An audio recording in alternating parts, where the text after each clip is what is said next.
Good morning, everybody. It is my pleasure to welcome you all to the first Innovation Forum in the Western Pacific on achieving the health future we need. My name is Gundo Wader. I'm Director for Data, Strategy and Innovation in the WHO Regional Office, and I will moderate this opening plenary. We have an exciting 3 days ahead of us, during which we want to engage with all of you.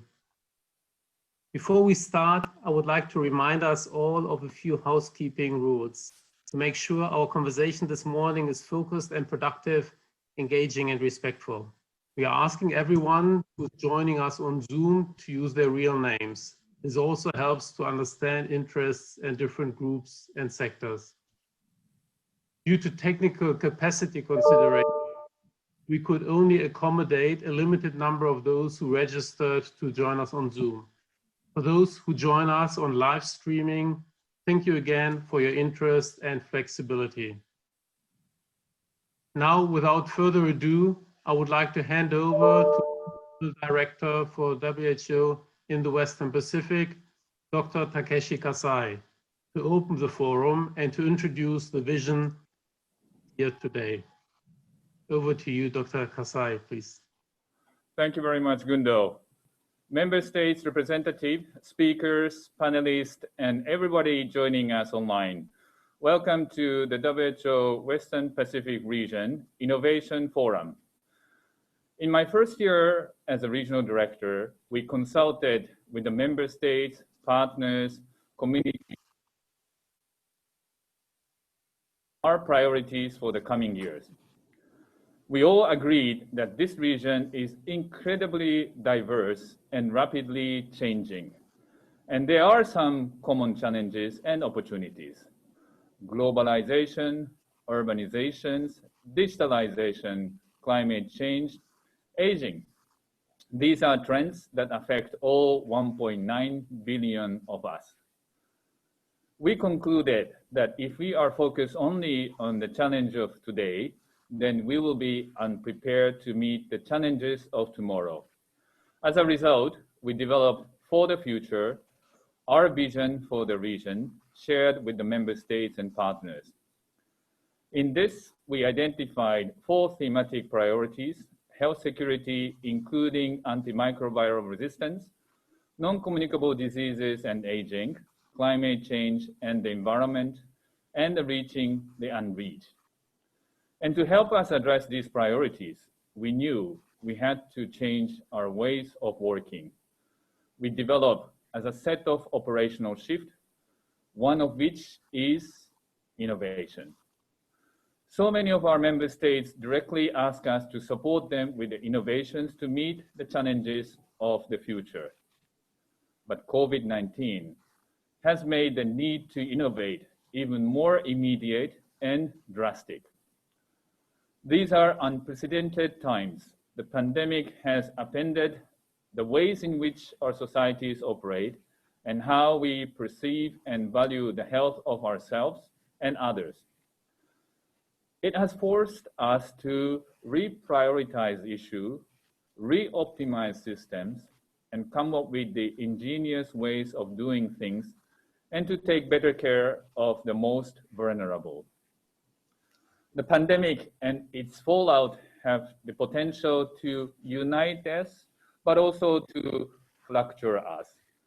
Digital technologies, for instance, can strengthen surveillance and health services delivery and help us to maintain social connection in a physical distanced world, but they can also propagate the concurrent infodemic and undermine privacy and human rights.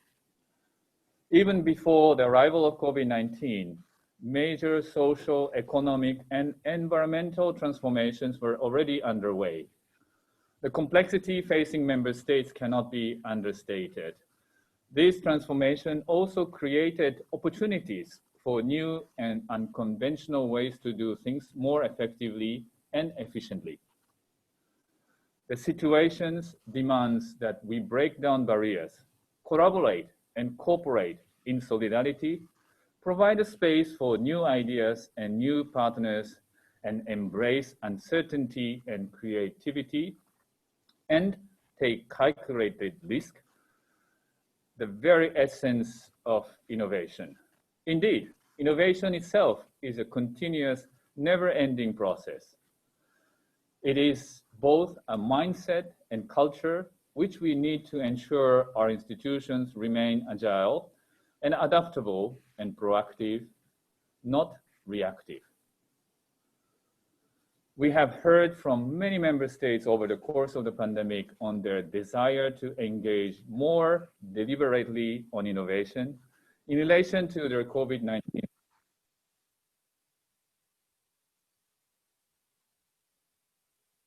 this effort. At our upcoming regional committee, we will hold a short side event on innovation. Among our first concrete steps following the regional committee, WHO in the Western Pacific will be launching a new regional innovation platform. Dr. Gundo Wheeler will provide more details in his subsequent remarks.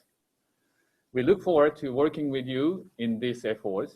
The very nature of innovations calls upon us to continually learn and improve upon our effort.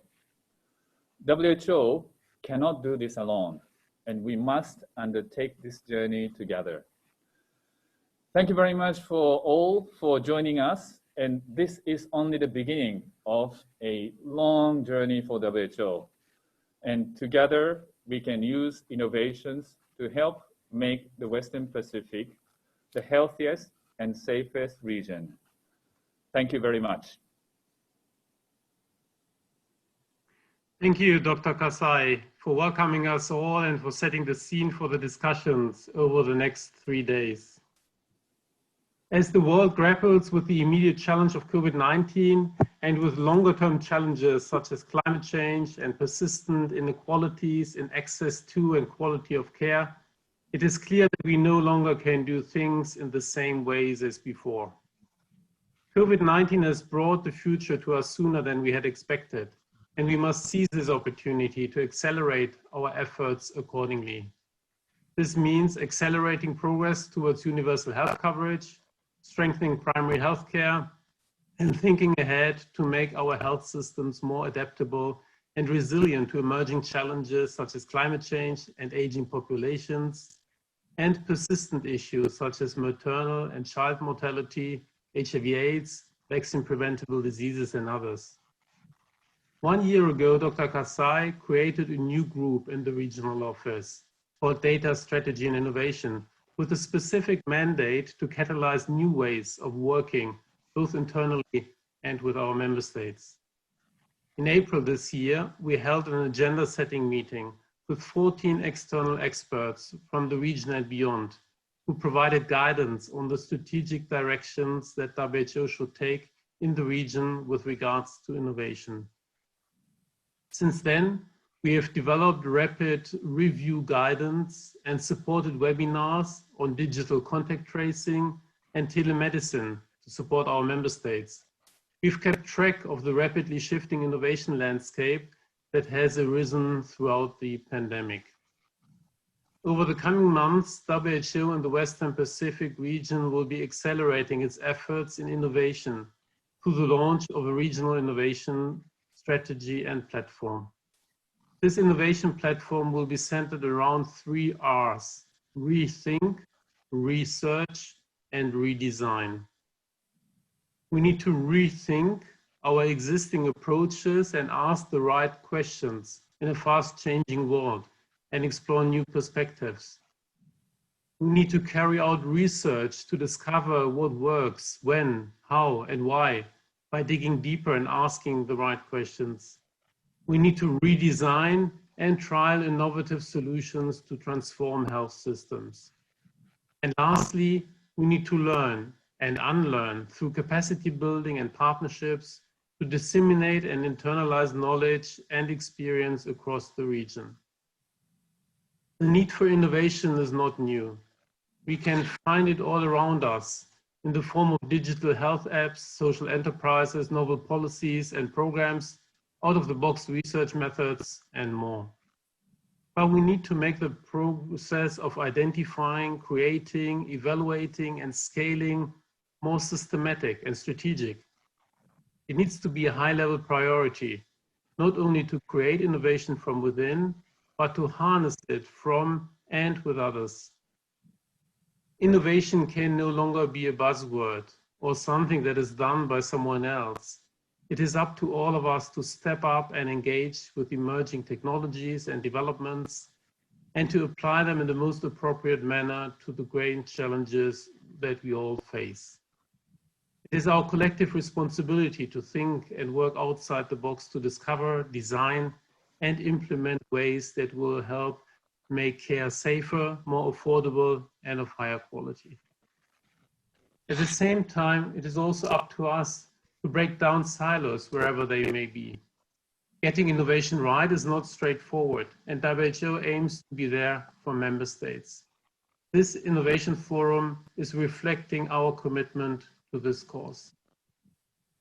Over the next 3 days, we will explore how innovation can help countries to future-proof their health systems and the role of WHO in supporting them. The forum will take place over 3 days, comprising opening and closing plenaries that wrap around 4 panels. In these panels, we will explore thematic priorities for the future, WHO's vision for the Western Pacific region, ranging from health security to healthy aging and the life course to climate change and environment.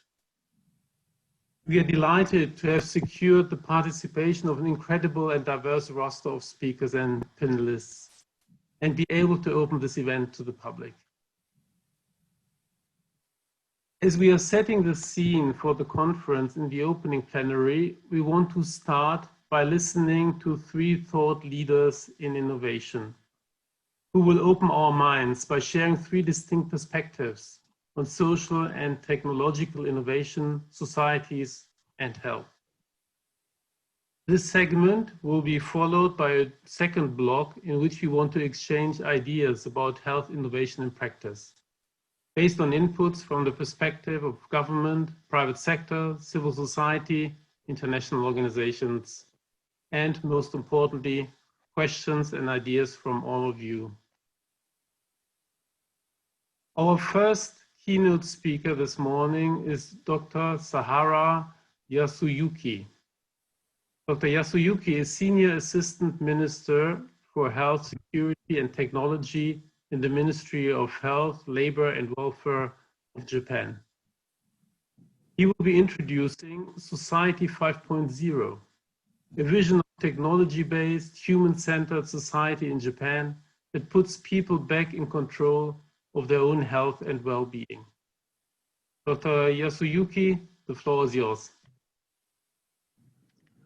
Thank you, Gundo. Can you hear me? We can hear you very well. Thank you. And good morning, everyone.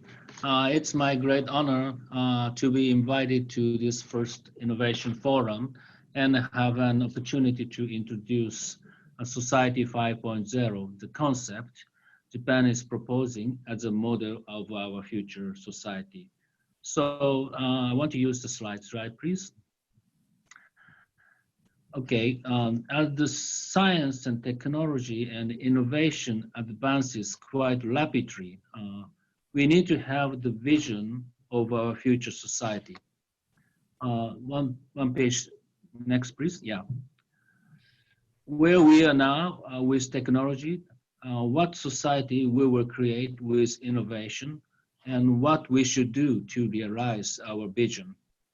In Japan, we have the basic plan for science and technology developed by the cabinet, and the concept Society 5.0 represent the second point.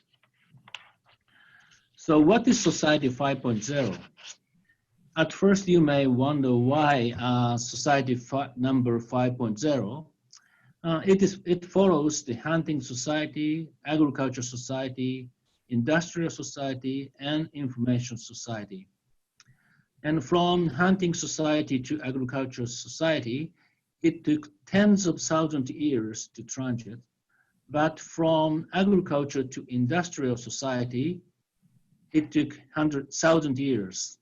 And from industrial to information society, it took only about 200 years. Then, towards the next society, we are moving quite fast as the speed of technology advancement is accelerating. So we need to have clear image on the next society and prepare for it as a policymaker. Next, please. In the Society 5.0, technologies below will play key roles. At first, it is IoT, the Internet of Things.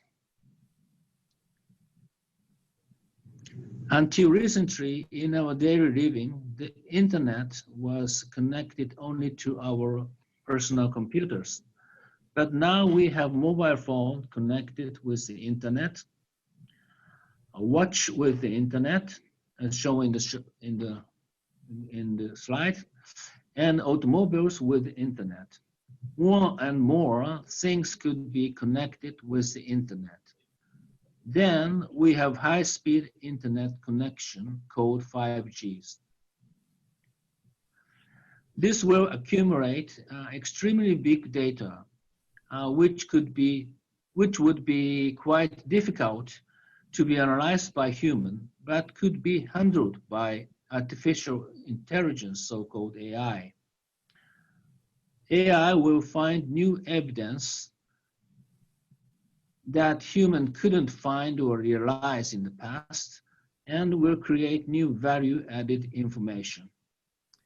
Then those information will be applied to robotic technologies in the real world, and that will lead to overcoming challenges of societies. I would like to show you 3 examples of Society 5.0.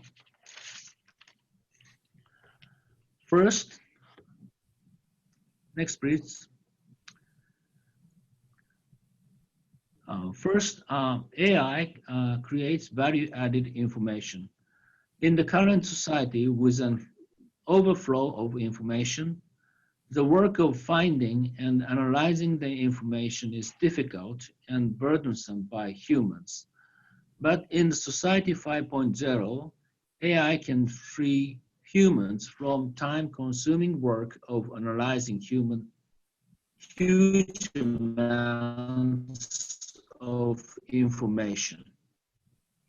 Now in Japan, the risk of the natural disaster, such as heavy rains and flooding, is increasing because of climate change.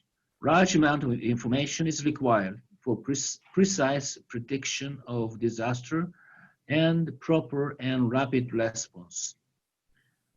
Nowadays, many citizens have mobile phones and upload information of disaster on SNS, such as Facebook or Twitter, either by text, photo, or videos. They are valuable information, but it is difficult to analyze quickly, comparing with geographical and meteorological data. In July, we had flooding in Kyushu Island. By utilizing AI, we were able to rapidly assess the area with flooding and mobilize rescue and medical teams quickly than ever. And next, and then second, the physical capabilities of humans will expand.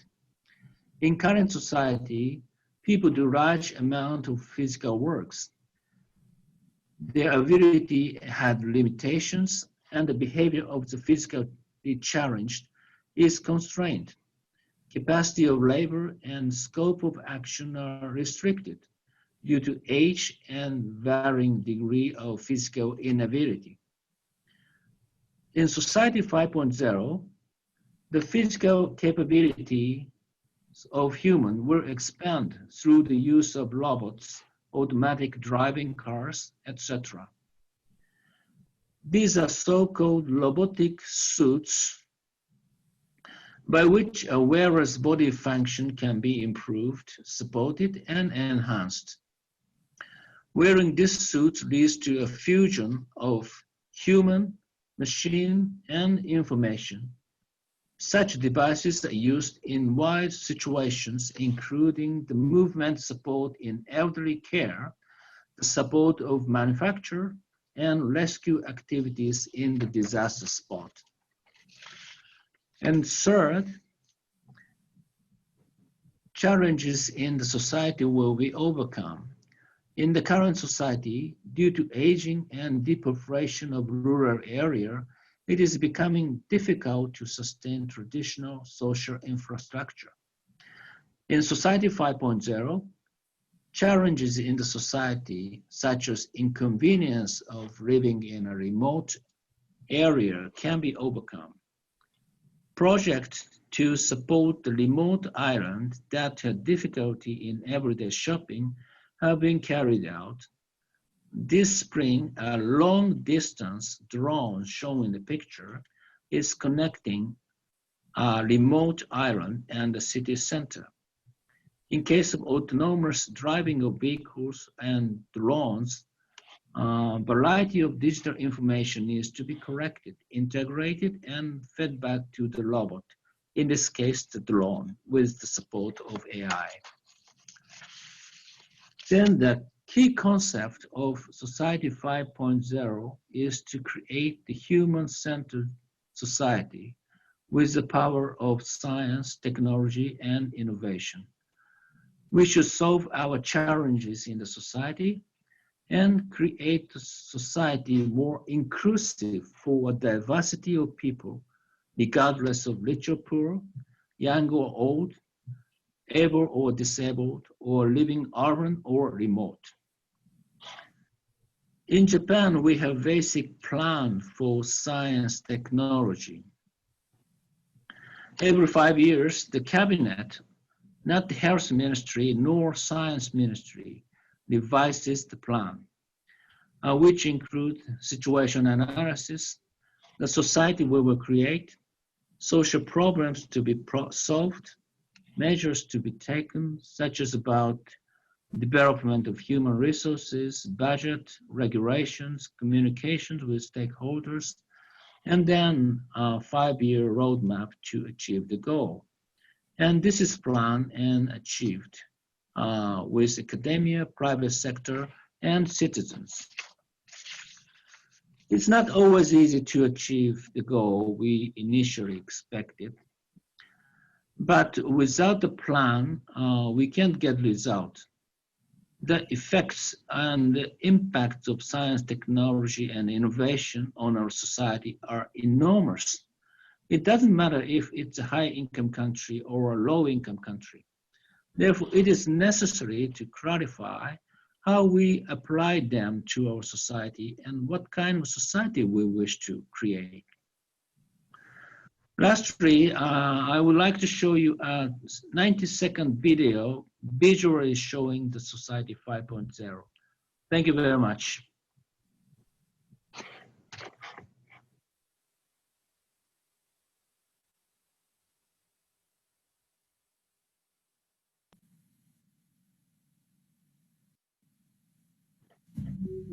In Japan, innovations in the field of life science have been transforming our society so that people can live longer, healthy lives. For example, big biometric data gathered continuously every day will alert users to an illness before there are any outward signs, enabling them to receive prompt medical treatment.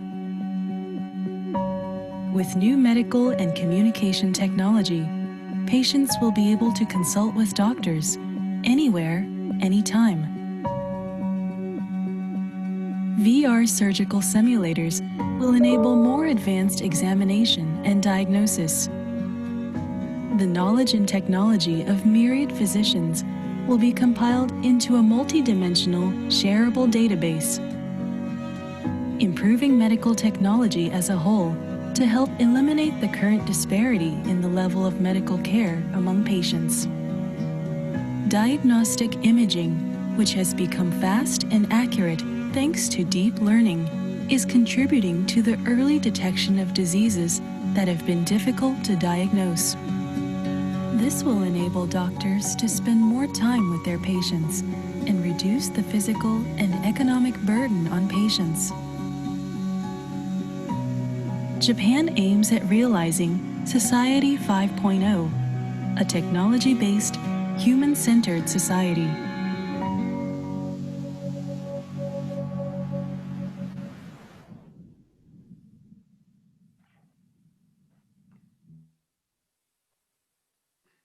Thank you very much, Dr. Yasuyuki, for sharing this broad and forward-looking vision of technology empowering people in Japan and what that may mean concretely for people. If you don't mind the question, and if you still have a minute, may I ask you, from your perspective as a minister, what do you think are the top innovation challenges that WHO should help member states to address? Okay, thank you. Thank you very much for your question. I think that the technology is indispensable to our society. So today, for example, I can have with Zoom conversation with many people who are away from Japan. And this is a technology that is available in many countries, not only in high-income countries. And every day, various technologies are being developed over the world. And some countries can develop their own technologies and others cannot. But what I want to stress is no country is unaffected by innovation. And technology will inevitably change the state of our society. So, but who decides how our country will change? Will it be decided by the private company that develops technology, or the businesses that import the product? Or will you and your people decide? I think it is you and our people. To that end, I think it is important to set goals and make plans and draw a vision for the future of the country, such as Society 5.0 in case of Japan. So this WHO forum is very important opportunity, I think, for all of us. And I expect WHO set up a platform to assist member states so that we can learn the experience from other countries and facilitate access of member states to innovation. Thank you. Thank you very much again, Dr. Yasuyuki. Let me now introduce our second keynote speaker for this morning, Professor Sandro Galea. Professor Galea is a physician, epidemiologist, widely published author, and Dean and Robert A. Knox Professor at Boston University School of Public Health. He's a regular contributor to peer-reviewed journals and a range of public media about the social causes of health and mental health, and notably on the power of disruptive innovation in healthcare. Today, Professor Galea will speak about COVID-19, innovation, and the changing urban landscape and social environment. It's a real pleasure to have you with us this morning. Professor Galea, the floor is yours. Thank you very much. Thank you for having me. Let me, you can hear me well? Very well, yes. Very good. Let me share my screen and just tell me that I can, that is working well. You can see that all right? Yes, we can see well. Thank you. Excellent. Thank you very much. Thank you so much for having me. It's a really a privilege to be here. While I am glad that we can do things more efficiently in a time of Zoom, I am sorry that I'm not there in person with everybody to facilitate more human interactions.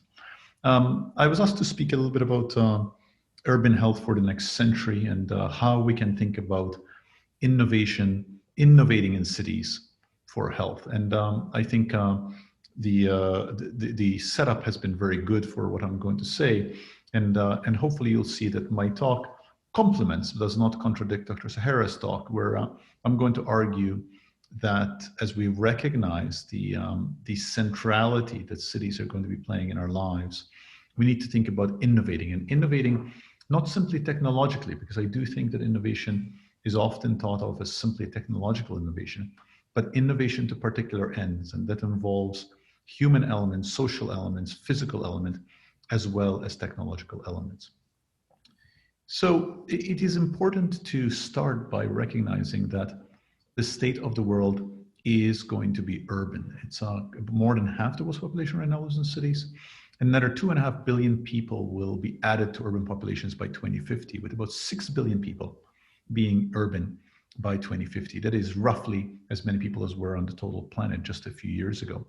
And it is important to recognize that this growth is happening in Asia largely, and as I'm going to show you. And really the reason it's important to recognize this is to recognize, which of course a lot of this is in the Western Pacific region, is to recognize that there is this enormous opportunity for a laboratory that can produce health in cities, in human cities. So number one, when we talk about urban health, as we live more and more in cities, urban health becomes public health. I think the two become inseparable.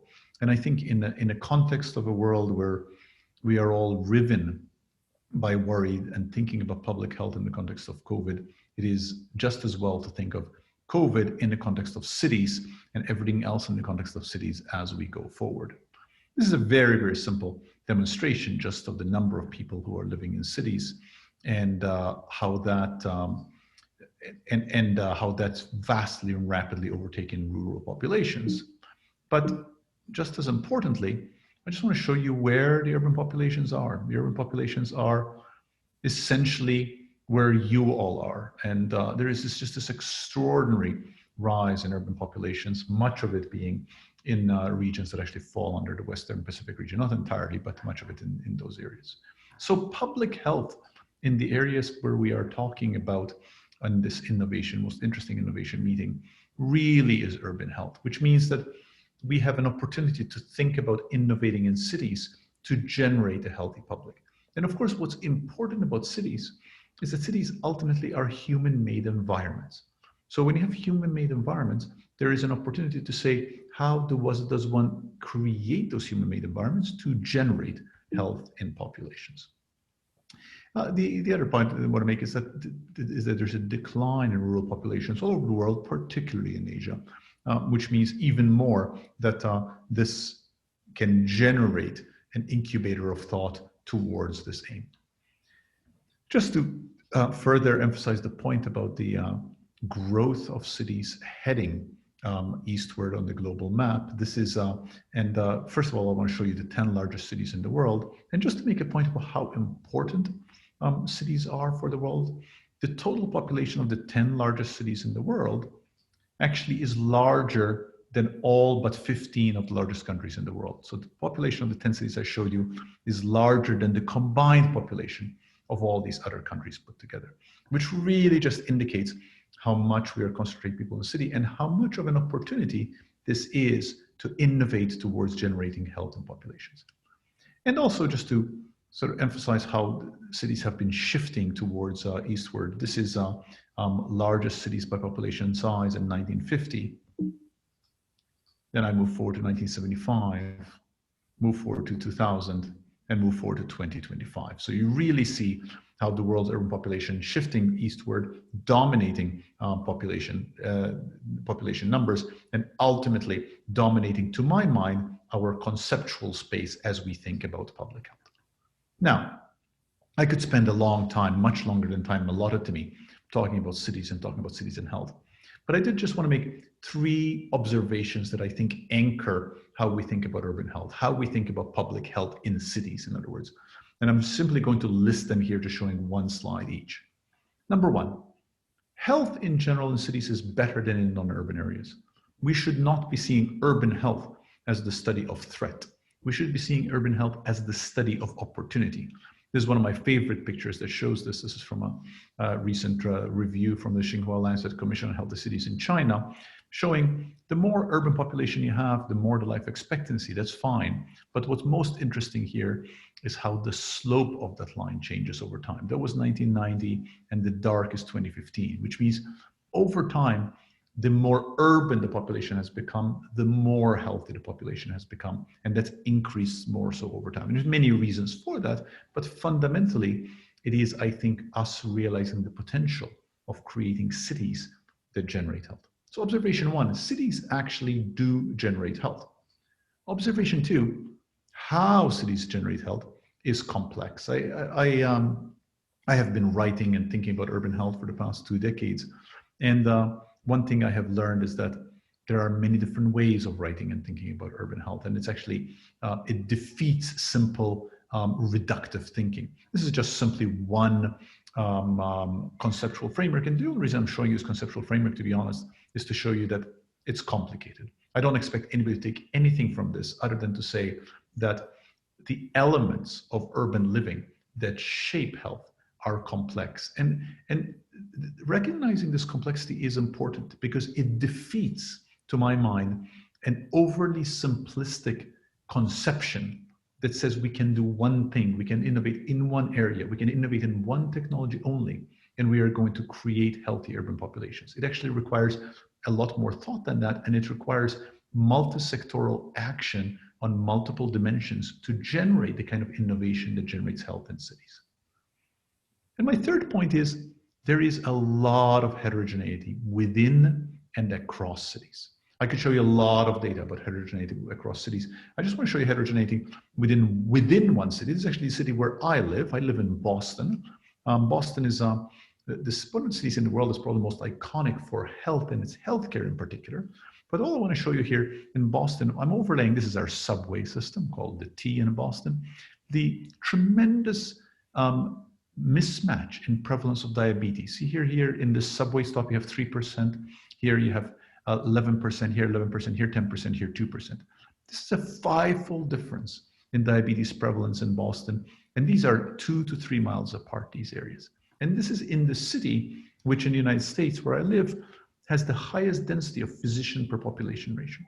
So I'm using that as just one simple illustration of tremendous variability within cities, which of course now ties in with the whole premise that if we are interested in innovating in health in cities, we have to recognize this heterogeneity and we have to think carefully about what are the elements that we want to innovate in that improve health in all the city. So that leads me then, what does a next century urban health look like? What are the elements that we want to prioritize in a next century urban health? Now, given the time I have for this plenary, I actually will not be able to talk about them all in much detail, but I did want to at least simply say that we can think about this within a conceptual framing that recognizes that health is produced through multiple scopes of influence, that policies shape the institutions, including the healthcare systems, for example. Policies shape what we sell, what we don't sell. Neighborhoods create the conditions within which we live. Those living conditions shape our social relationships, and those shape how we behave. And once you understand that, you realize that any innovation to generate health in cities needs to take into account the intersecting, overlapping levels of influence, and that innovating on just any one of these levels by itself will not be sufficient. It will be important to grapple with not only the process of urbanization, the process of building these spaces, the physical spaces within which we live, as well as with the social processes that are ongoing, things like population aging and the changing of the population pyramid. We'll be talking about some of this more tomorrow. How migration is bringing new populations who are themselves affected both by where they arrive at and affect the populations where they arrive at. And climate change, population climate change, affecting the context within which we all live. And fundamentally, and this point has already been mentioned once, inequality within cities. The heterogeneity within cities that often manifests as haves and have-nots that maps onto health haves and health have-nots. So what should a healthy 22nd century city have? Because I do think it is time to start thinking about a 22nd century city. And if we are serious about innovating, we should ask ourselves, where should we be getting to? What should be the elements that such a city should have? Well, here I list 12 items that I think a healthy 22nd century city should have, and all of which I think is ripe for education. Now, this ranges from innovating in public transportation, reduction of urban poverty, creating diversity in governments, accessibility of public spaces, opportunities for stable housing, resilient to disasters, sustainable ecosystems. And I could spend many, many minutes talking about each of these. So in the interest of time, because I will wrap up in the next 3-4 minutes, I just want to show you a few snapshots of each of these and how those snapshots actually can give us hints about how we need to innovate in all of these. But hopefully you all understand now my premise that innovation for health of the public in an urban future cannot be unidimensional, and it must involve innovation in all of these dimensions. So transportation, we know that expanding affordable public transportation results in extraordinary health benefits through reduction of pollution and increasing of physical activity. Municipal governance, we know, if it is non-exclusive, if it covers principal demographic groups within the city, can deal much better with the heterogeneity within cities and with ensuring that particular groups are not left out of health within cities. And I don't want to rule out the notion of innovation in governance, because that is also a form of innovation. It is a form of innovating towards creating health within that city. Trees and tree canopies. We have abundant data about the utility of trees in cities improving health. And of course, the challenge is always how to create and maintain better tree cover, because it reduces the urban heat island effect, it reduces a number of health conditions, and it fundamentally is positive for mental health. We know that corporations can play an important role in generating health. I think in public health, sometimes we have an antagonistic relationship with the private sector, which is unnecessary. I think that fundamentally a comprehensive strategy to incentivize corporate health promotion is a way of innovation towards generating health in cities. We know that habitable housing fundamentally improves health. The WHO has done some interesting work on housing gaps. We know, for example, that if you rehabilitate housing, you can double mental health, which is one of the biggest challenges to health in cities. This is from a recent paper that came out that actually looked at how will 10% increase in spending improve health, and showing how improving K-12 education improves health much more, for example, than fire protection, much more than libraries.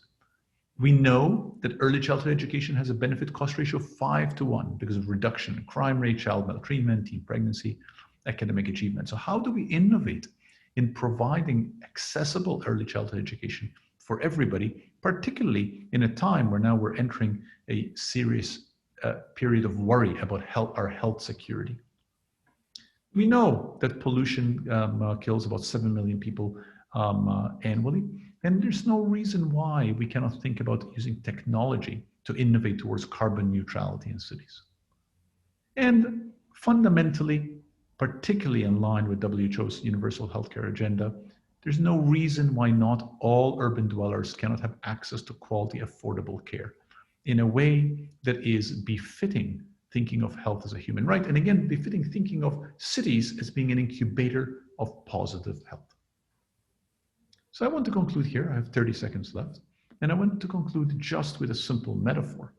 And I want to conclude with a metaphor of the goldfish.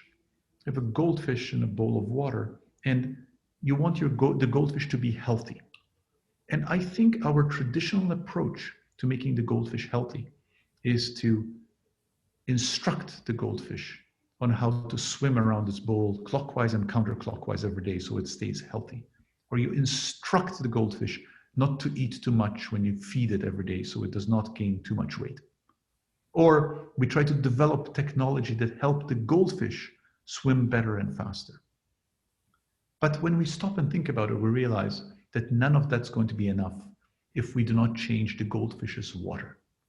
And cities are our water.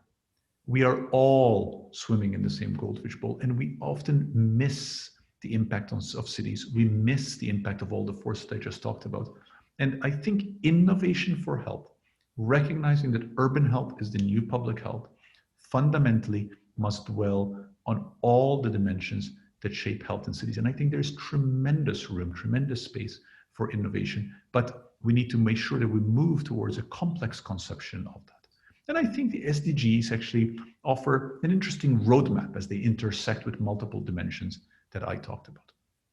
Thank you for having me. I will stop here. It's really a privilege to be here with you.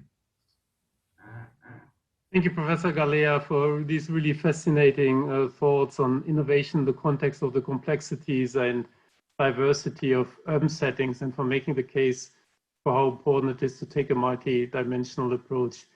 If you still have a 1 minute, may I ask you, COVID has been mentioned before, and of course, in all of our minds. How do you believe COVID has changed the equation of what you've talked about just now, both with regard to the urban, non-urban balance, but also the role of innovation? Yeah, I'll give you my controversial answer. I don't think COVID's changed anything. Now, of course, we all know COVID has changed everything. But what I mean by that is, I do not think that COVID has created challenges that were not there. It simply has surfaced challenges that were there. I don't think that COVID is pointing to opportunities that were not there. It is surfaced opportunities that were not there. In the same way as we need to innovate on physical design, on social design, on cities, on ways for cities to bridge inequities. We always knew that. COVID has made that much more clear. So I actually think the COVID moment creates an enormous opportunity for us to say, we can learn from this moment, we can sharpen our thinking, and we can now accelerate innovation. So I actually think that this gathering comes at a really excellent time to say, how does COVID sharpen our thinking towards everything I said? I actually think every single thing I said, which of course I put together through the lens of COVID, I could have said it pre-COVID. COVID helps us see things much more clearly. Thank you. Thank you again for your inspiring remarks. Very much appreciated. The third keynote speaker this morning is Kwek Xiao Yin.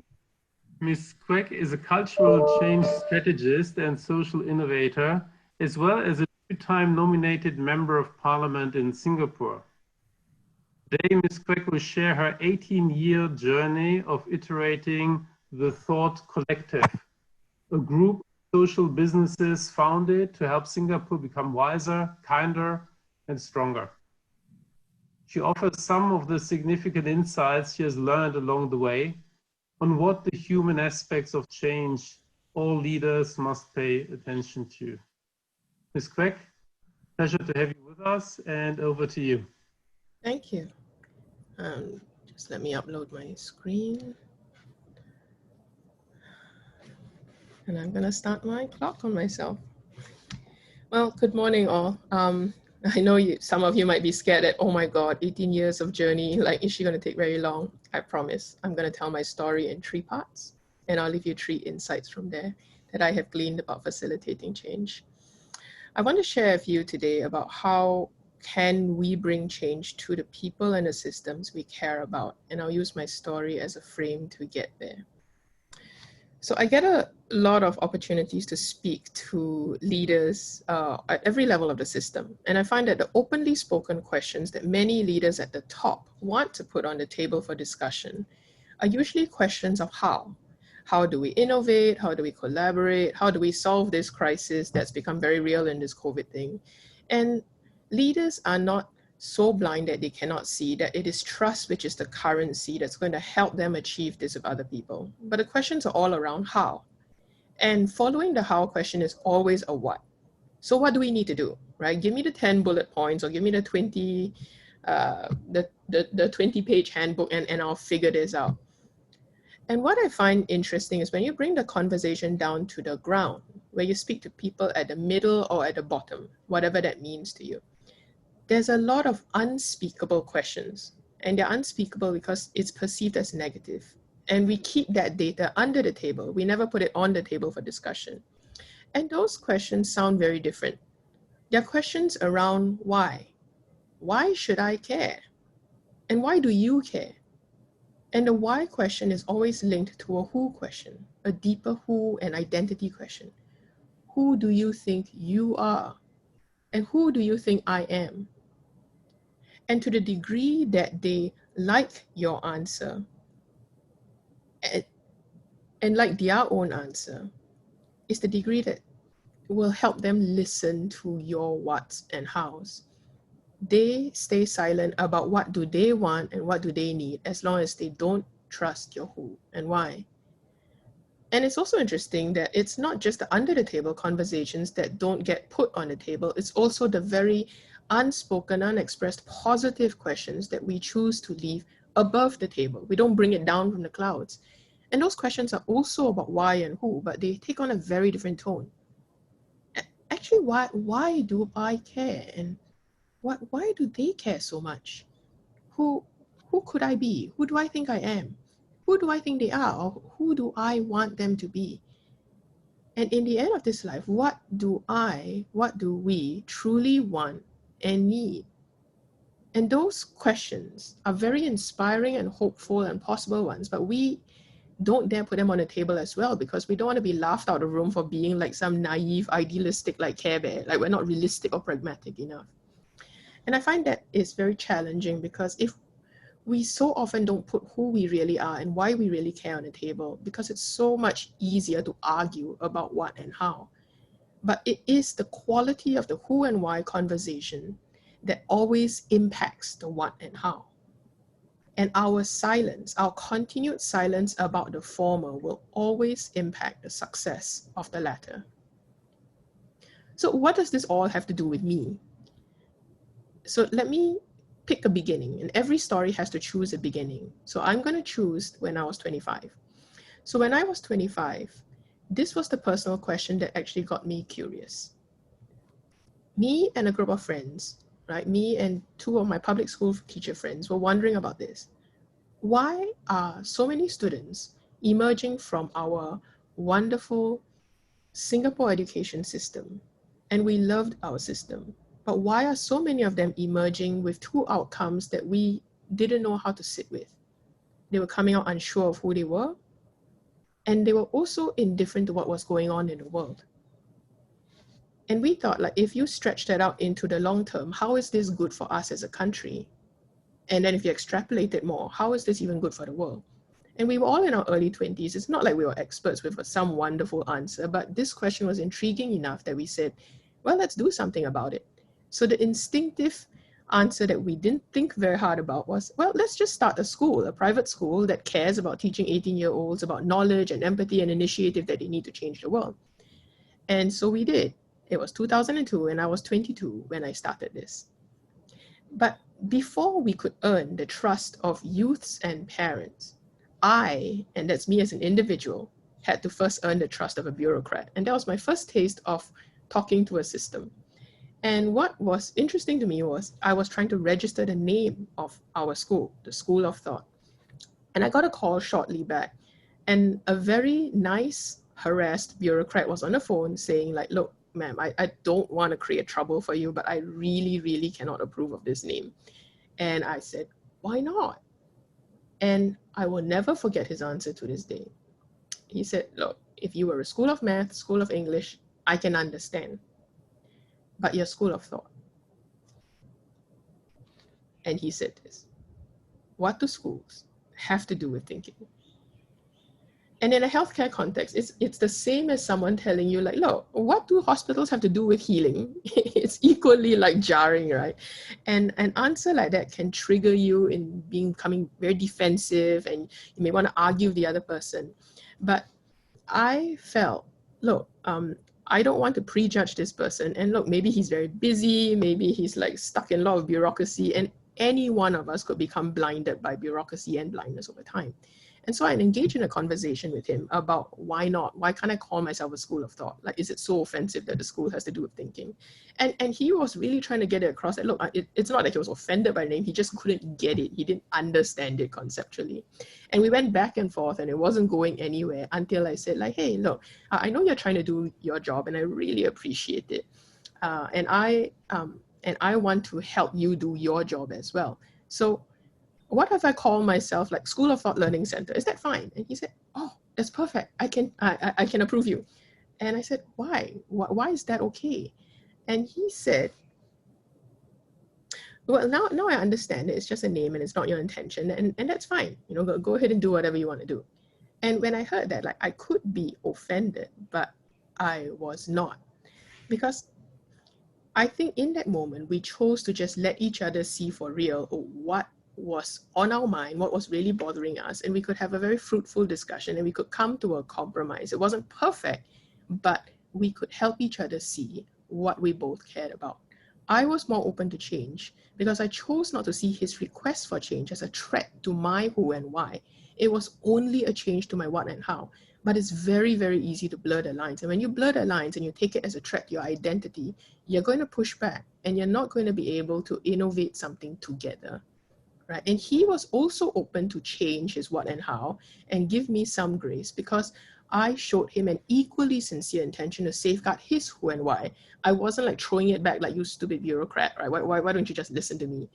And my very first lesson of talking to a system was that mutual compromise and adjustment of our what and hows becomes possible only when we can give and receive a mutual sincerity to not just see, but to care for each other's who and each other's why, and not to prejudge it. And that can be incredibly difficult to do. So I took this lesson into the first 10 years of my business. So even though we were not expert teachers yet, we set up a school, we earned the trust of 18-year-olds and their parents. And we did that by promising to respect and honor their who and why. If they were interested in just passing their exams, while we were interested in them becoming thoughtful citizens, that's fine. We want to take care of your who and why. And if we do, you would be more open to hearing the who and why that we care about, right? And when we were not publishers yet, and we set up a creative studio to publish magazines, we had to earn the trust of school teachers and school leaders. And it was the same thing. I may have an idea of what I want to do for your students. I want to make them broad-minded citizens. But if you are saying, I need to take care of their exams, I'm not going to judge you. I will respect and honor your who and why, and let's meet halfway, right? And we can create a what and how together that serves your needs and serves my needs and serves their needs. And even when we're not restaurateurs yet, we also set up cafes, socially oriented cafes. And we had to earn the trust of a general public who did not really care about being an empathetic citizen. I just want a nice food. I want a good price point. Please don't like nag me about social issues. So it was all very discreet. And it was, again, I need to respect and honor your who and why you showed up here. I cannot make you be someone that you are not. And yet, if I meet you where you are, you'll be more willing to listen and to allow me to shift, right? Your what and how, right? And your who and why. So the first insight I want to present to you is that you can actually very intentionally build trust. And trust is the big crisis that we have been in for the last few decades. We can intentionally build trust if we attend to 4 subconscious questions that all of us ask when we decide whether to trust someone or not. The first is at a very head cognitive level, and it's all the what and how, when and where questions. And that's when we are trying to assess, are you competent? Are you reliable? But we neglect the emotional part and the instinctive identity part. The hard question is, are you sincere? Why are you here? Why are you talking to me like that, right? And the who question is very distinctive. Is, do you care for me? And let's make it more specific. Is, do you care? Can you identify with a person like me? And we are not as rational and analytical as we think, because as you're looking at this picture, you're already judging this guy, even though he's a stock image, and you will trust one guy or this girl, and it's so irrational. They're both stock images, but you already have an idea in your head who you would trust more. And it's so important for us to take people as they are, not who we wish them to be. We have to take them as they are, because it creates psychological safety and permission for us to work together to reform and reimagine the whats and hows that badly need to be changed. When you take people as they are, you don't have to leave them as they are, but you cannot start by projecting on them this wonderful wish on them. You have to work with them to create a what and how that is so compelling that they themselves will choose to shift their own who and why. That is the best way of honoring their agency and their identity. So every story has a middle, and it's usually not of its choosing, and it's usually a crisis. And for us, we hit our crisis at the 10th year mark, and without any ugly details, it was a perfect storm of a financial crisis, a human resource crisis, and a leadership crisis. Basically, we were in a terrible shitstorm of our own making. And when you read Jared Diamond's book, and he defines crisis as a decisive turning point when conditions before and after are significantly different, and that crisis is both a single moment of truth and a culmination of many issues building up over a long time. I resonate with that because I saw it in my own system. The crisis is an eruption of multiple hidden truths that never got their moment in the sun. They were always there, but they were just never put on the table because there was no safety. They were always kept under the table or above the table, and we stayed either intentionally or unintentionally. We were just unaware. We didn't see. And in crisis, multiple hidden truths at every level of the system get to emerge and be seen. There's a crisis of ugly truths on our own individual level and how we show up. There's a hidden truths about how we show up with another person. There's hidden truths in how we behave in certain groups. There's crisis about how we behave as an organization. And there's lots of nasty hidden truths, definitely at a whole system level. And they're all our flaws, our weaknesses, our inadequacies, and our grotesque habits. Of course, we don't want to see. But that's what happens in the messy middle of any story. Everybody likes the beginning and they want to jump to the end, and nobody likes the middle. It sucks, right? But unfortunately, right, we have to go through it, and we don't like it because there's so many complex emotions that surface when we're faced with our ugliness. All the under the table stuff creates a big ball of emotions: confusion, panic, denial, anger, rage, let's call it grief, right? And you might have seen wonderful pictures that say, oh, stages of grief is very neat, but that right-hand picture of tangled lines, that's what it honestly looks like. We want the world, we want our stories, we want our people to be predictable, neat, logical, straightforward, but we all know the truth. It's not. We're emotional, we're messy, we're ugly, we're crazy, we're strange, we're dysfunctional, right? We are glorious, but we're also all of this.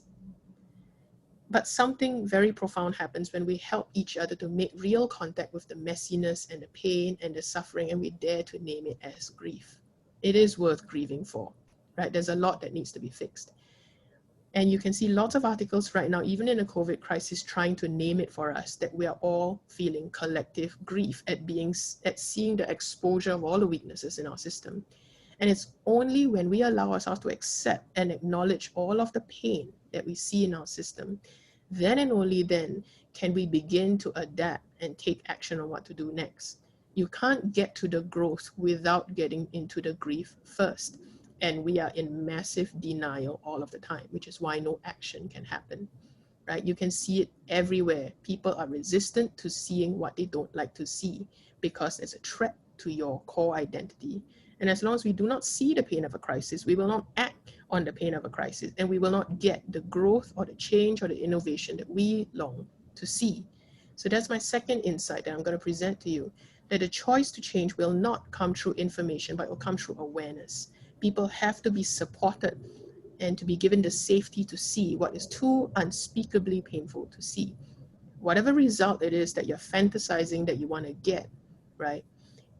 And you think it's just about knowing what is the right thing to do. As long as we do it, we can get it. Surely that's correct. And yes, that equation sometimes works. But when that equation doesn't work, that is an invitation for us to take one step back and to see what the equation really is, which is, how do we see this? What are we seeing it? What are we not seeing? And the degree and the diversity of how much we can see affects what we are willing to do, and therefore it affects the change that we can get. And we love desensitizing, we love deflecting, we love introjecting, we love projecting, anything but to see the truth. It is awareness and not information that begets choice. We cannot change what we cannot see. We cannot choose what we cannot see. We have to create safety, support, and structures to help each other see. I'm at my 15th minute mark, so I have to bring this to a close. And every story will try to find an ending, and the truth is we don't really know how it will all end. And for me, it took about 5 years to make contact with my pain and my organization's own weaknesses and inadequacies. It was hard to see, but only when I could face it could I do something different and get something different. It was in the worst years of grief that we also saw the best years of growth. And we started pivoting to work with the civil service, with healthcare, with UX and all that, because we took our curiosity at our own inadequacies, we turned it into a compassion for other people's pains. Only when you experience your own pain can you be willing to see other people's pain. And that grew our conviction to develop skills and insights to support everyone in the system who wanted to create a better functioning system. And this is the who and why I put on the table, right? To work together on what and hows, right? It's not about me, it is about you. I want to help you create the cultural change you long to see. It's not about the change I want to see, but it's the change you want to see. And I can get with that, I can gel with that. And if you can create that relationship, you will win trust. In parallel, I was in Parliament during the worst years of my organization's life. And so I was learning another thing that comes with stepping into pseudo government. And I say pseudo because I was not an elected member of Parliament. I was a nominated member of Parliament, which is an extremely gray area. Because when I entered, all my mind was saying to myself is, what am I doing here? Who am I supposed to be? I am not elected. I am not an economist. I'm not a professor. I am not a politician. I'm a citizen. But suddenly, once you're in Parliament, everyone projects onto you an identity, right? They will ask you, are you for or against? Should I trust you or distrust you? Are you expert enough to talk or are you not expert enough to talk? And I was in an extremely gray area.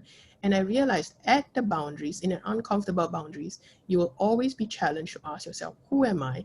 What am I supposed to be here? What am I supposed to be doing? Because if I could only sit on my what am I not, who am I not, I would never dare to speak a single thing and put it on the table. I had to find some truths to work on, and these are my truths. I must speak to your who and why, or you will not hear me. But yet I must be true to my own who and why, so I have integrity to speak. But I must be prepared to find a who and why in me that genuinely relates to your who and why, so we can begin to co-create a what and how together. What I learned 18 years ago was the same even in Parliament. How can I speak to someone who feels different from me? I can only speak if I can really realize they are not that different. We cannot integrate unless we have the safety to differentiate from each other. And yet we cannot integrate unless we create the safety for the other to differentiate from us. How do we agree and disagree? In OD, we talk about parallel processes. The work that I need to do within me parallels the work that the system needs to do in itself. And as long as you do that work within, you are supporting the work that the system needs to do. We get what we model, we get what we live. And if we ourselves individually are willing to go deep into our core, who and why, your deep will call out to deep. I know it sounds like mumbo jumbo, but it works. So that's my last insight, my parallel process, and I hope it will serve someone in the system. When you're working and when you're walking into uncertainty and the unknowable in this crisis, the only thing that gives you certainty is the who of your identity. And what gives you courage is your why. And what gives you choice is awareness that it is multiple and diverse. Your who and why is more diverse than you think. And if you look in there, you can find something that links to someone else's who and why. Especially if you disagree with them, do that work of searching. We need more people to search and make those connections. The what and hows of this world will always change. And in this crisis, all your whats and hows have been blown apart. But the who and why is the one unchanging psychological anchor that we can all be sure of in an ever-changing storm, and you have full sovereignty over it. And we must learn to help each other anchor and not blow apart each other's anchors. If we can find that why, we can bear almost any how. So may you build trust with each other, respect their who and why, don't just rush into the whats and hows. May you remember it is awareness that begets choice, not just information. Create safety and support people to see what they cannot see or don't want to see. And may you discover your own diverse layers of who and why that can anchor you to bear almost any what and how or simply just stay open to reimagining your whats and hows. Thank you very, very much for being the change that you want to see. I am done. Thank you so much, Ms. Quirk. Really fascinating, your insights from your 18 years of innovation journey summed up in a very few minutes. And I really appreciate that and for reminding us to look really behind the obvious and to see the unseen. We'll have later in the morning, if time permits, a little bit of time for Q&As, and hope you will be able to stay with us for a little while. And I'm sure there will be many questions and remarks with regard to your testimony. For now, I would like to thank again all the three keynote speakers this morning for sharing your vision. They were truly inspiring. And before we go to the second block of this morning's session, I would like to mention that we are also joined throughout today and the coming 3 days by 3 graphic artists from Pushpin Visuals here in the Philippines, who will capture main ideas in real time through illustrations. So what we are planning to do is that at different times during the meeting, we will check in with their work to pick up on emerging themes and ideas. And throughout the course of the meeting, we will constitute an illustrated meeting journal that we can then share with all of you at the end of the meeting. I would suggest to have a quick look at where we stand with regard to the ideas picked up so far by our graphic artists. And I would like to ask 2 colleagues to briefly comment on those initial illustrations. One is our WHO representative, Dr. Gauden Galea, who's with us. He's a WR in China, and he's also a co-lead for the innovation work across the Western Pacific for WHO. And the other one is Dr. Angela Pratt, who's the director of the Regional Director's Office and also Director of Communications and External Relations. So while we're showing the illustration, I would like to hand over to both of them for a few remarks. Thank you to the speakers who have really set the tone for the conference already. The illustration serves as a fun way of pulling together some of the inspirational points, but of course there's much more being said and the time to catch up is not there. I do think that the 3 words of rethinking, researching, redesigning around the concept of learning and unlearning were very well described in the early speeches and the keynote addresses. We have had the redesign of society based on the digital tools and robotics from Dr. Sahara. We have seen the process of rethinking, observing, asking questions, who, what, and why by the Thought Collective, by Xiaoyin. Thank you very much for that philosophy. But also we have seen the redesign of cities based on solid scientific research that Professor Sandro Gallia has described in his own presentation. And this, this bottom left-hand corner of the illustration, I think, can serve as the peg, the structure on which, the framework on which we can continue to understand and interpret the presentations to come and the discussions in the rest of the conference. I yield to Angela. Thank you very much. Thank you very much, Gordon and Gundo, and thank you to the artists for the terrific illustration. Maybe we could flash that back up onto the screen again in a second so people can see it.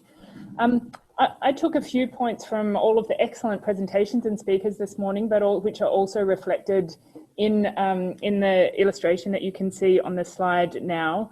I think for me, the most important thing is how closely all of the ideas that we've heard this morning link to the For the Future vision that Dr. Kasai talked about, the regional director talked about in his opening remarks. That was a vision, as the RD said, that was developed in close collaboration with partners, with member states, with very passionate WHO staff over the course of last year.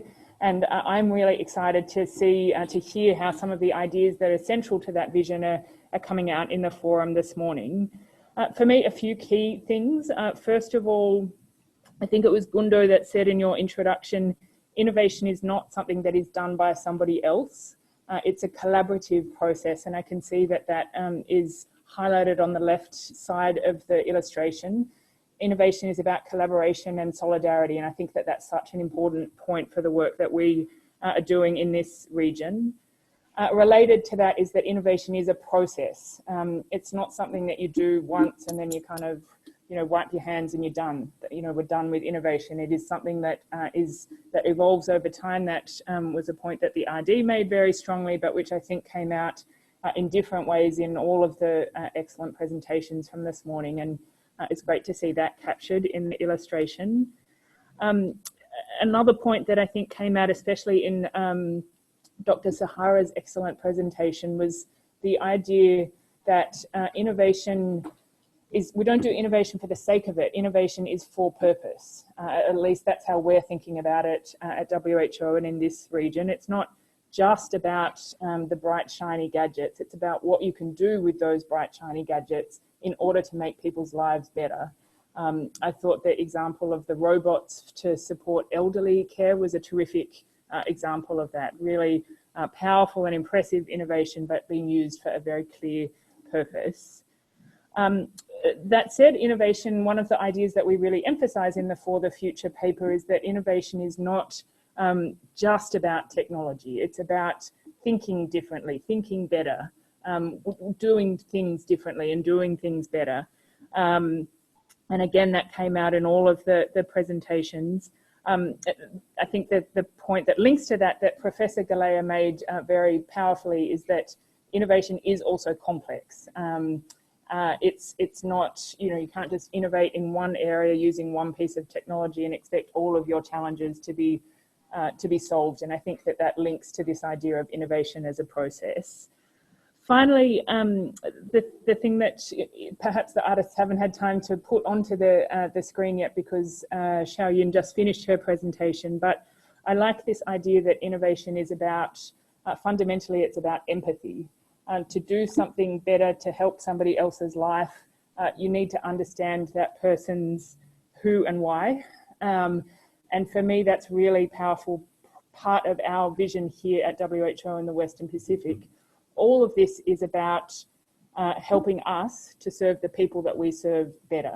So I think that point about innovation as empathy, or at least successful innovation drawing on empathy, is a really important point. Back to you, Gundo. Excellent. Thank you, Angela, and thank you, Gordon, for reminding us of some of the key ideas that have emerged so far this morning.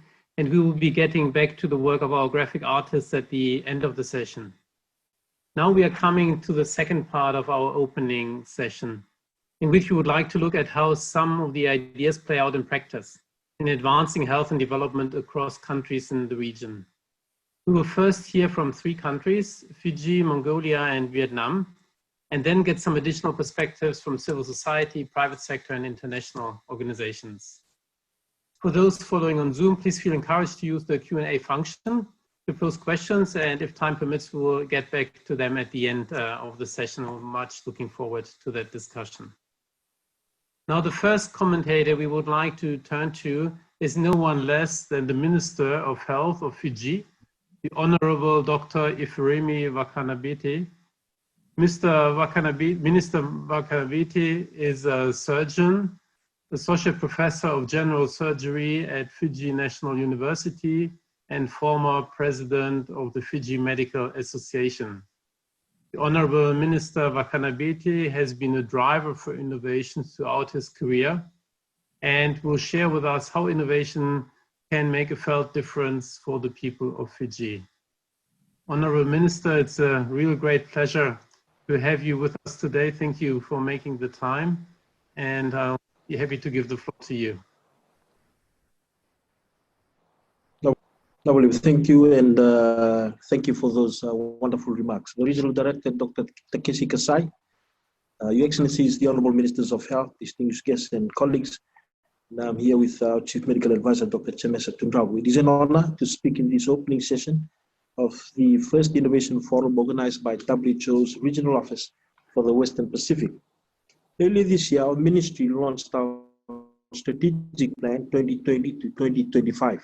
And this was developed before COVID-19 became a significant part of our lives. But its content remains as relevant today as ever. We have been committed towards achieving universal health coverage for our people. And this remains our target, both in spite and because of the challenges COVID-19 has brought. Around the world, we are seeing that where a country is on its journey towards UHC, it is directly and positively influencing its COVID-19 response.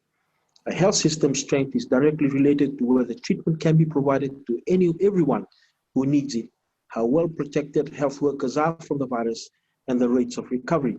And as I speak, it is now 150 days since our last community transmission case of COVID-19. Fiji has a population of less than 1 million people, but we are spread across many islands with vast distances between them. To achieve UHC, we must innovate. One size does not fit all. We cannot cut and paste, and we're continuously seeking new and innovative ways of reaching our remote populations. I'm pleased to have the opportunity to align a few of the ways that we are looking to the future through innovation.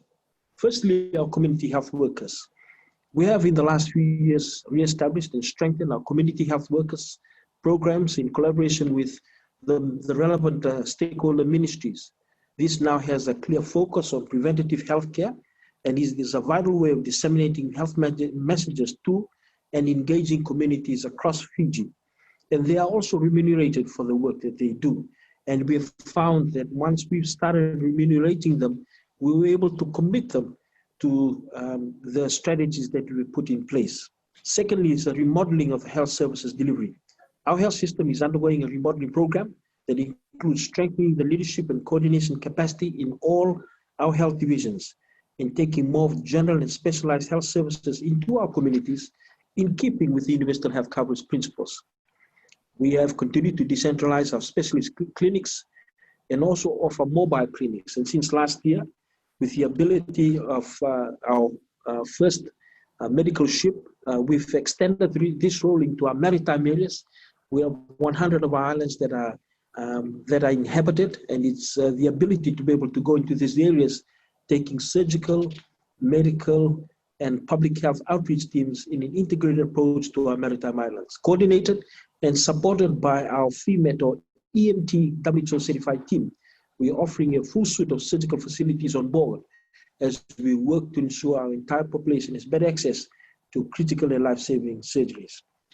Thirdly, regular dialogue and information sharing. We're working hard to respond to the expectations of the communities. Fiji is a country that is quite diverse, and we have different ethnicities and different dialects. Regular dialogue with the people we serve is part of our routine work. And I regularly join our health teams on their outreach visits and join fellow cabinet members on their visits to the communities to hear what they need and expect from our health services. We have set up weekly discussion forums throughout the ministry, both in the leadership sections and then further down into the divisional, sub-divisional areas, to ensure that we are sharing information and have full awareness of our actions and programs in a timely manner. Fourthly, digital health, we are also aligning our work with the Digital Fiji program, which is a program to enhance the overall ICT infrastructure and build and develop capacity in digital transformation across the government. We have more than 200 facilities across our islands, and government has made a strategic decision to ensure that we digitalize most of our health facilities. Our ministry's current focus is on improving our health information and electronic medical records system, supply chain information, and exploring access to technology to improve productivity and looking into telemedicine solutions that do not compromise quality of services, especially for remote islands. Many of our staff are already undertaking professional development through remote learning opportunities, which allows them to continue working while they study.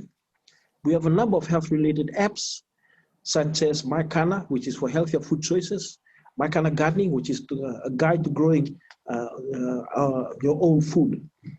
COVID-19, which is the fifth topic. Now, if I may turn to COVID-19 and the hard work of the Ministry of Health in Fiji to keep Fijians safe since the start of the pandemic. To date, we have managed to contain the outbreak and have recorded only 32 cases on our shores. This has been in thanks to a strong stance by our government, led by the Honourable Prime Minister on border controls and considerable efforts from my team and others. We are now in the process of formalizing our border health unit to ensure a seamless approach to all aspects of quarantine, isolation, screening, and testing. COVID-19 is just not a health crisis.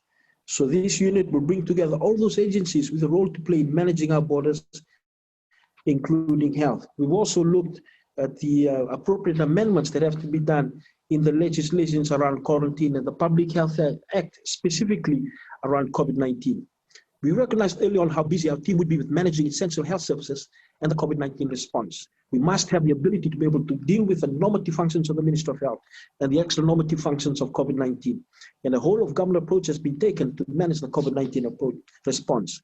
We train military officers to undertake contact tracing. They're also supporting our quarantine facilities.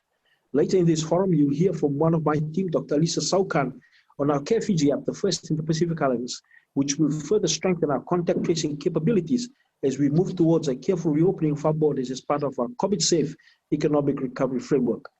This framework outlines the three-phased approach to COVID-safe economic recovery.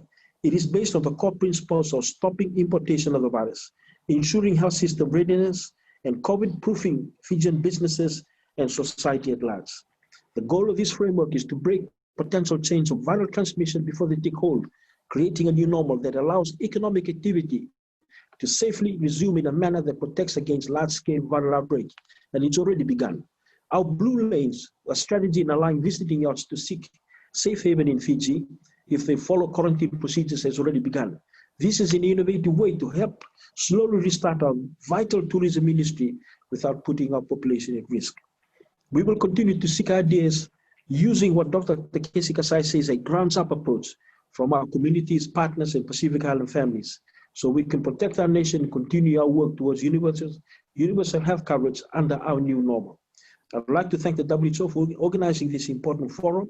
I look forward to more opportunities for South learning and innovation as we will work towards our shared goal of being the healthiest and safest region. Thank you. Thank you so much, Honorable Minister, for your presence here today and for your great remarks and for sharing Fiji's perspective on innovation for universal health coverage and for health security. Really very much appreciated. Thank you. Next, we are traveling up northwest to Mongolia, where we welcome Dr. Ingsaya Tazna, Director of the Department of Public Health at the Ministry of Health, to share with us how Mongolia has used innovation to bring primary healthcare services to underserved populations in this beautiful, vast, and geographically challenging country. Dr. Tazna, I hope you can hear us well, and I would like to pass on the floor to you. Welcome. Good morning, everyone. First of all, I would like to express my appreciation to WHO for providing me this opportunity to introduce MOMPEN pilot project briefly, currently being implemented in Mongolia with the full support of WHO. Next slide, please. So the MOMPEN is Mongolian version of WHO's package of essential NCD interventions, as you know, the technical package PEN.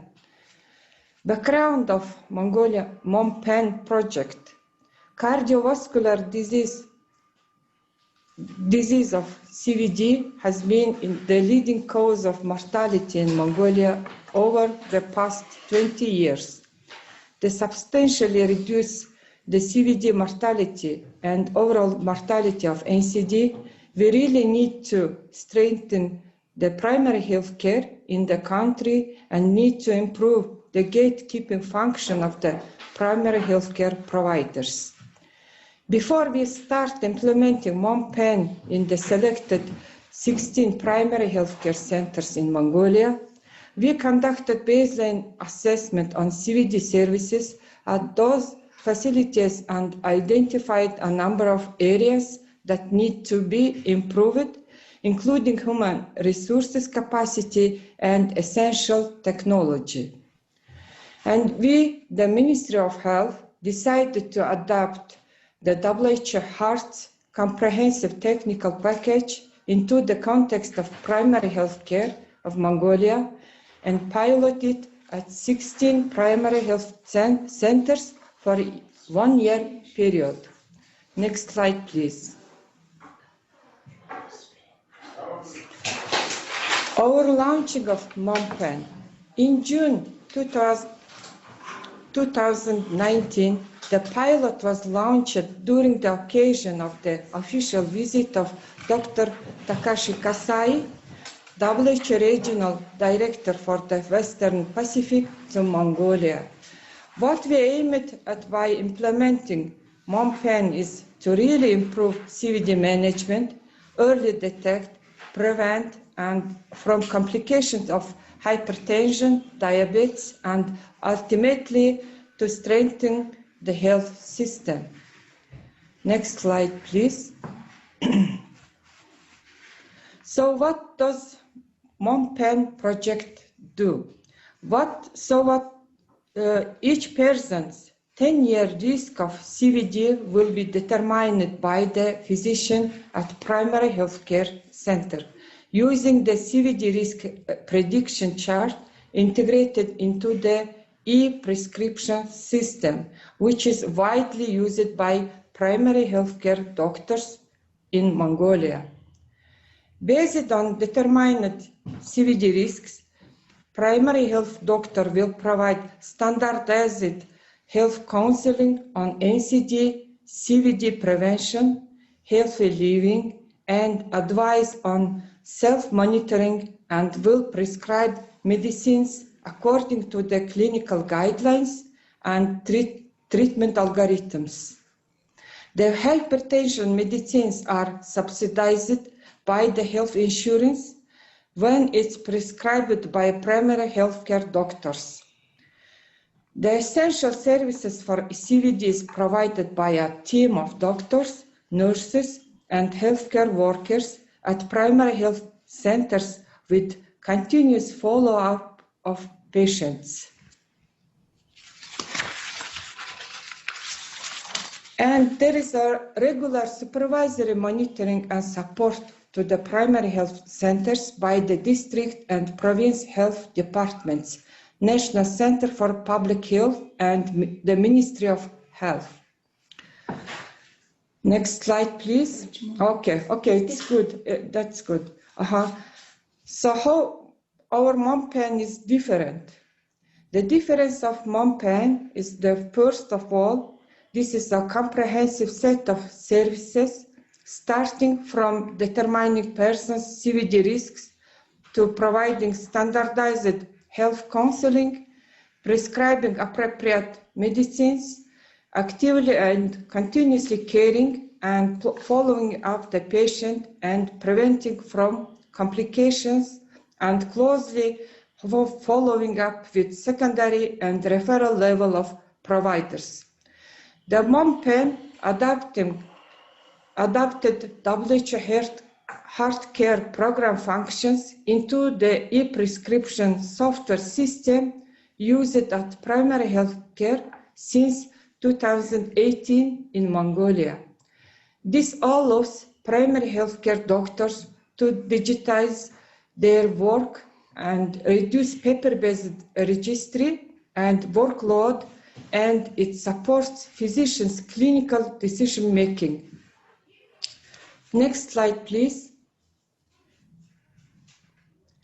The initial results of MOMPAN pilot. Over 1-year period of implementation, we observed many positive results out of MOMPAN.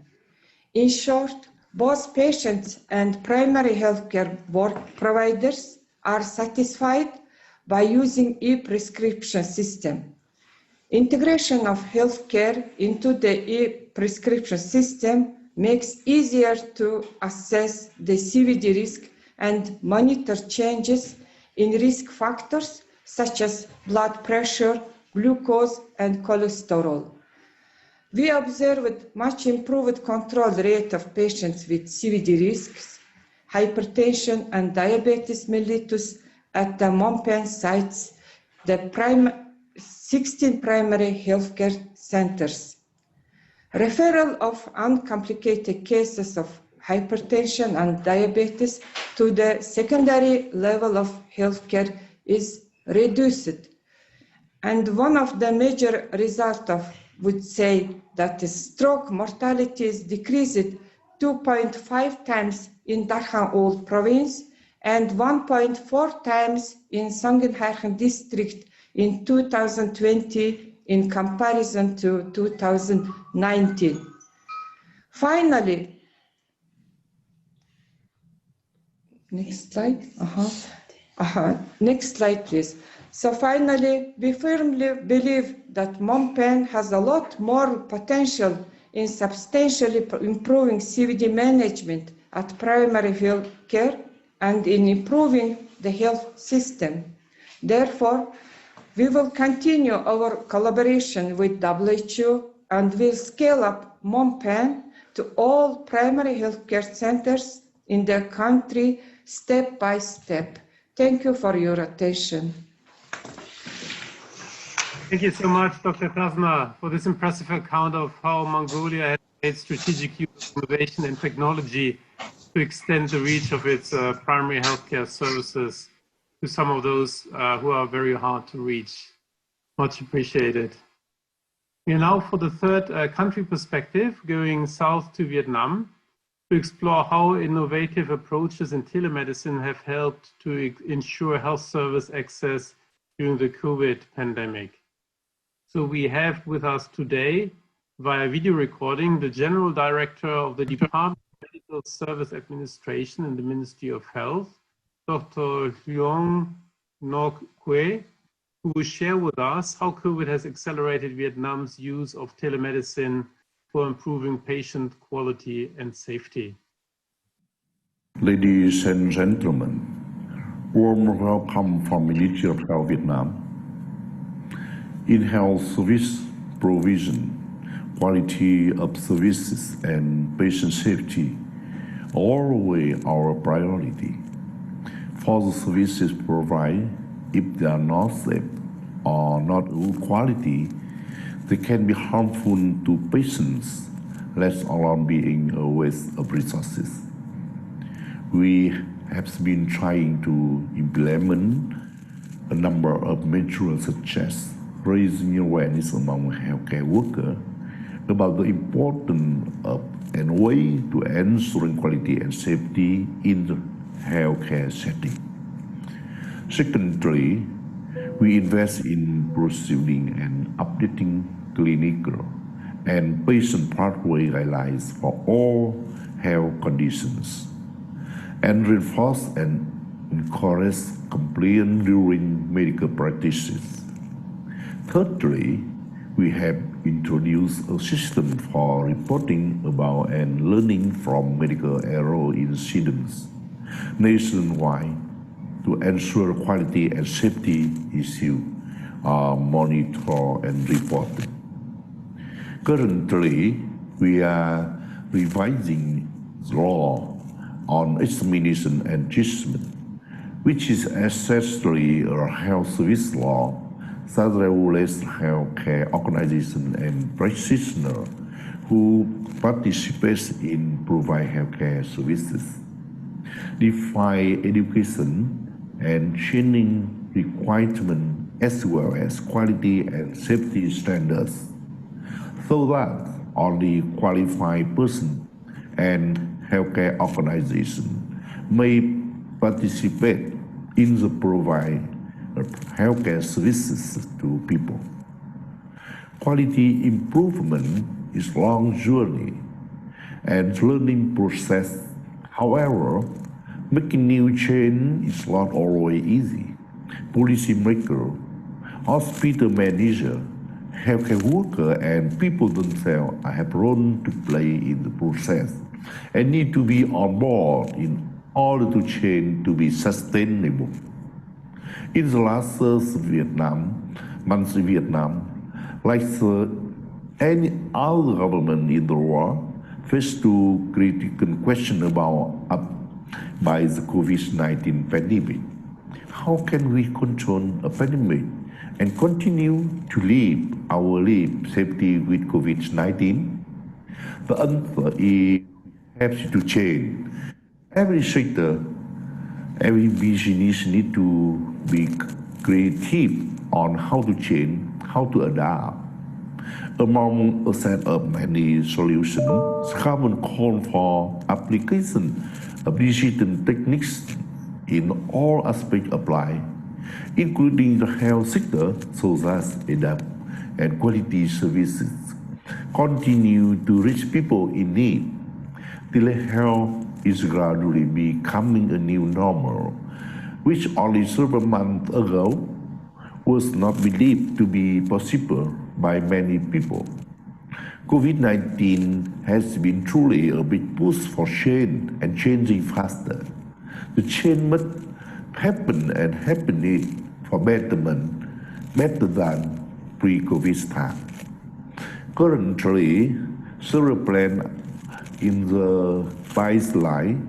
First, we are prepared to introduce a system of personal electronic health record in all healthcare facility.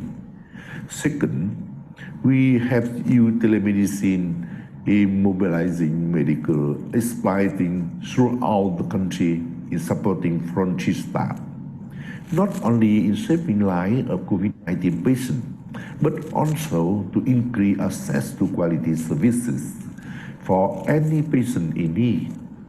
For instance, we have setting worker groups consisting of the more expertising clinicians throughout of the country to have real-time exchange of medical expertise among experts to aid decision-making in treating COVID patients and mobilizing efficiently resources available in the country. Further, we also use telemedicine for in-service training and continue train professional developing for healthcare staff.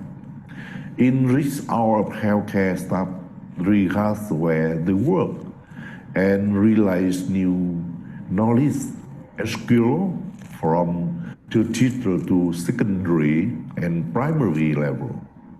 Opportunities now are real and with more potential than ever before.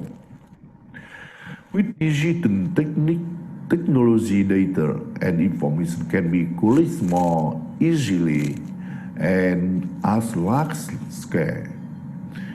And if they can be processed quickly, they can help to make timely, accurate, and effective decisions. In Vietnam, we have a saying, wisdom comes out of difficulty. Through COVID-19 is bad, but we could transform the better into opportunity for achieve our objective. I wish you meaningful and fruitful forum. Thank you.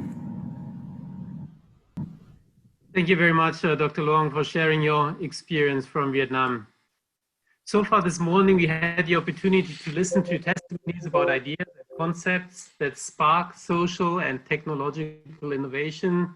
And then we've heard from countries on how they are using innovation to advance health for their populations. Now, we do have a few minutes left in this opening plenary. And in the last segment of our opening session, we want to dig a little deeper and explore which are some of the factors that help generate and translate innovative ideas into practice. So we're looking forward to your questions. Please do use Q&A function for those who are joining us on Zoom. And I can see there's already a lot of interaction and conversation in this Q&A forum, and it's great to see all of your engagement. So we are collecting and reviewing your input and your questions, but we also would like to briefly kick off this round with a couple of questions that we would like to address to some of the participants to this forum who've got some very specific perspectives. And let me start with one of the principal concerns is that innovation is driven by real needs, as has been mentioned before, or by real people rather than by the technology itself, for which we are trying to identify applications or markets. So we have with us today Dr. Phuc Huynh Tan, who is a director of program implementation in Asia from the Fred Hollows Foundation, which is dedicated to making sure that everyone has access to high quality, affordable eye care. Now, Dr. Phuc, I hope you can hear us.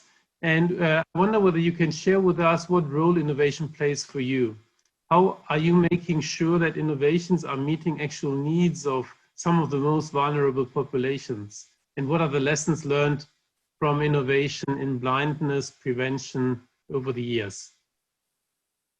Dr. Phuc, if you can hear us, okay. I would like to give the floor to you.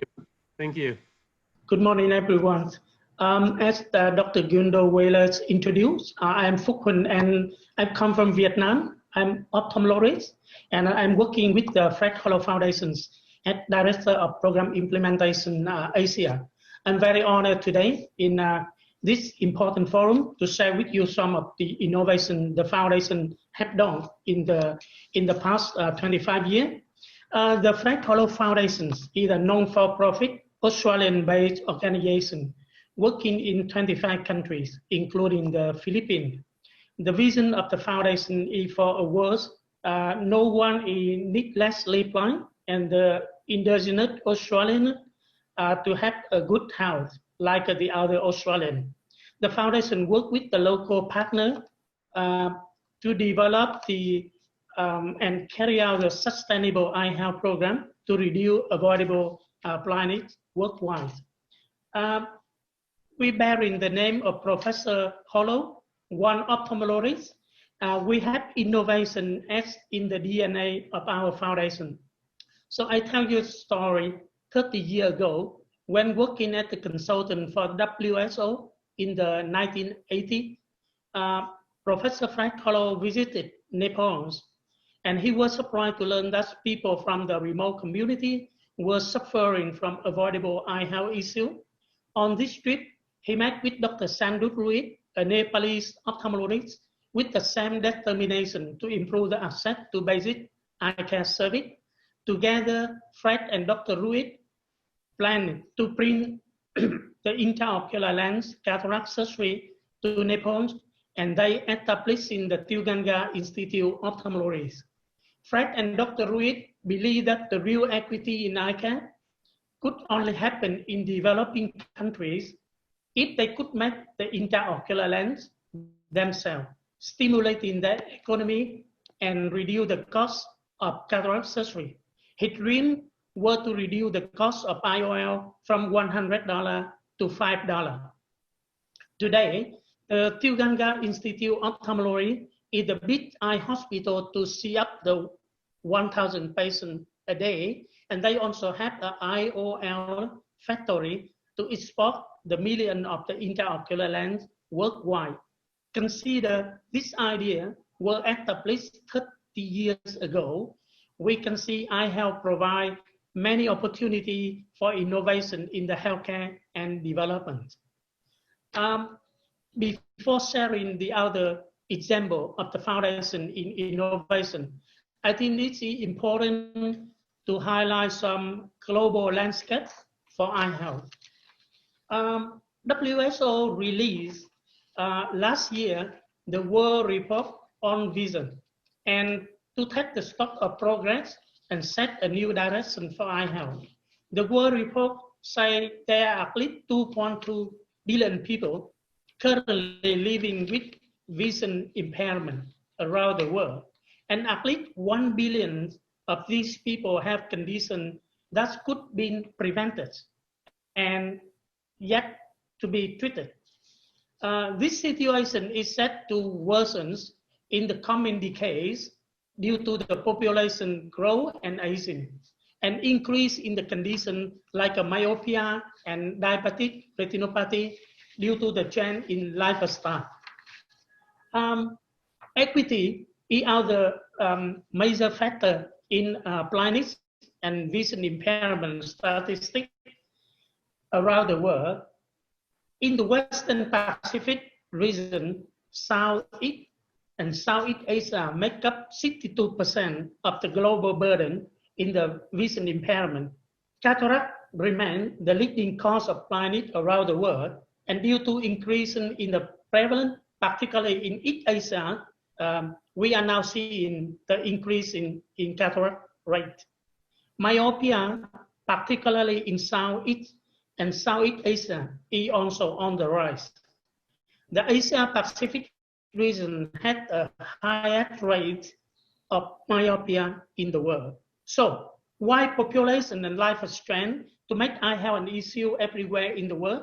The trends of cataract and myopia in this region are of the serious concern for our Western Pacific region. So, what the foundation intervention in innovation? First, I would like to tell our involvement in the development impact bond in Cameroon. Launched in March 2018, cataract bonds is a pay-for-performance contract, which is supporting the Cameroon Eye Institute to provide as many as 18,000 cataract surgery in Cameroon over 5 years. Like on development impact bond, it combines performance-based financing with impact investing. The impact investor to lend the money to the provider in upfront to deliver social program, and if the provider successfully achieves the agreed outcome, donor organization repay investor that principal plus an investment return based on how well they perform in delivering the social outcome. So in the Cameroon, a US $2 million loan was to provided to the hospital by 2 investors, the Overseas Private Investment Corporation and the NECRI Foundation. And this loan will be repaid after 5 years based on the hospital performance by 3 outcome funders: the Conrad Hilton Foundation, the Sight Saver International, and the Fred Hollow Foundation. So we consider this is the innovative way from the traditional activity-based finance methods used by the foundation, where we subsidize cataract surgery, where the payments are made based on the quantity of the service, but without consider the quality of the service. The second, I want to share the example of the Alina Vision. In order to address the issue and eliminate the avoidable blindness, we know new strategy and financial approach were required in order to achieve a success, and thus we joined with the other investor to set up the Alina Vision Joint Hospital in 2017. We had an ambitious objective to make world-class eye care available to all, regardless their ability to pay. So the Alina Vision is an agile and effective social enterprise that yields the innovative, affordable eye care model to serve its purpose to make a high-quality eye health service accessible to everyone. The Alina Vision flagship program in Vietnam, set up in 2018, continue to grow, with the Alina Hospital being fully operational, perform nearly 1,000 sight restoring surgery, and screening about 21,000 patients since it started. The lesson of innovation here is neither conventional business model or nor traditional philanthropy will be sufficient to an avoidable planet. The Alina vision was created to do the blend finance, rowing the philanthropy to address the last risk involved in the entering the new markets and attract the private investment to achieve the scale and speed needed to make a difference. Yep. And the last thing is that we create the culture of the innovation in our foundation by set up a learning network in order to share and grow the knowledge across our country program. So I think I should stop here and leave in the time for question and answer. Thank you for listening. Thank you so much for this testimony and for highlighting how important it is to take innovation to scale and for the impressive results that the foundation has achieved over the years. And maybe on this aspect of taking innovation to scale and doing that new and proven approaches reach those quickly who can actually benefit, and rather than being stuck in perpetual piloting, maybe for this I can turn to Dr. Li Tiantian, who's with us this morning. He's the founder of DXY, the largest online community for healthcare professionals and the most influential online publisher of population health information in China. And Dr. Li, I wonder whether I can ask you to share with us, along the example of your recent COVID-19 work, how you were able to scale up an innovation to a very large group of beneficiaries in a very short period of time. And we do have a very short period of time left in this session, so we're looking forward to your brief remarks on this issue. Okay. Okay, thank you very much for having me here. And I will be really quick. So I'm Tiantian Li, so you can call me Stanley.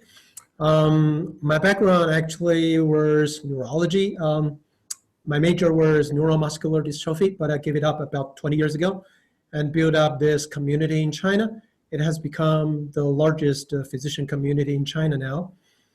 So today I want to share a little bit about my experiences in terms of innovation. Innovation is a buzzword, as many people mentioned.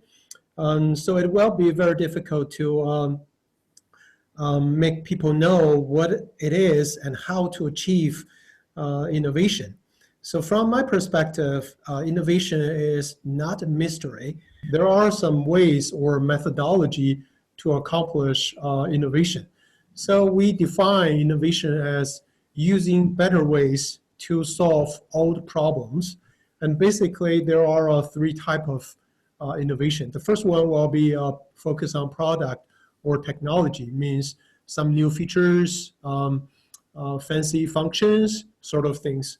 And the second innovation will be about process innovation, which means you can use better ways to improve working efficiency, shorten the pathways, decrease the communication costs, etc., etc. But the last one will be even more interesting. That is about model innovation. As no matter business model or service model, the model innovation will be not just about product innovation or process innovation. It's a kind of transformation on a more holistic level or organization-wide transformation. So today I would like to address more, I would like to focus more on the model innovation. Next, please. So during the COVID-19 time, DXY launched the first COVID-19 tracker in the world on January 20th, and it has attracted over 4 billion visitors. And actually, Johns Hopkins University, they are using our data to generate their COVID-19 tracker. And today, in China, the pandemic has been disappeared, but we are still collecting data from the government and trying to provide correct information to the public, and also still providing the data to the Johns Hopkins University. Next, please.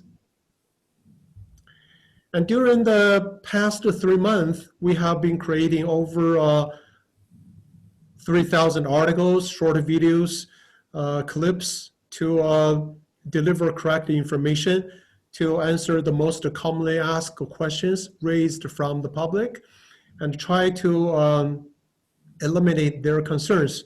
And we have acquired over 3 billion visitings. And also we realized infodemic is a very important issue.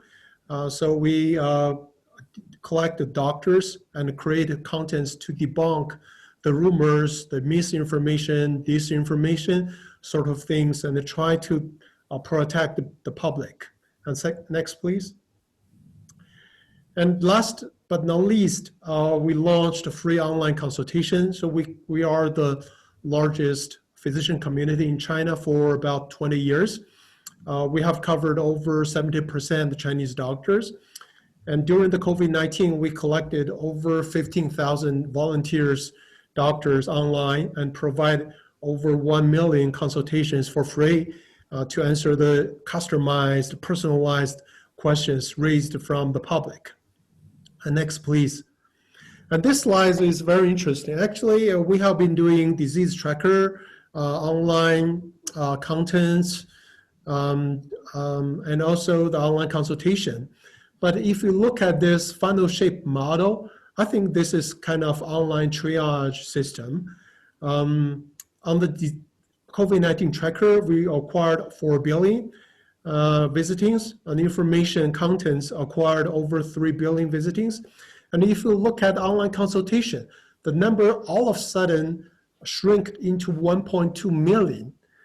So there is line in between. So the upper two parts will be playing a role as general practitioners using the data or contents or videos to answer the most common questions, to deliver the most concerned problems that the public may have, to eliminate their concerns and anxieties.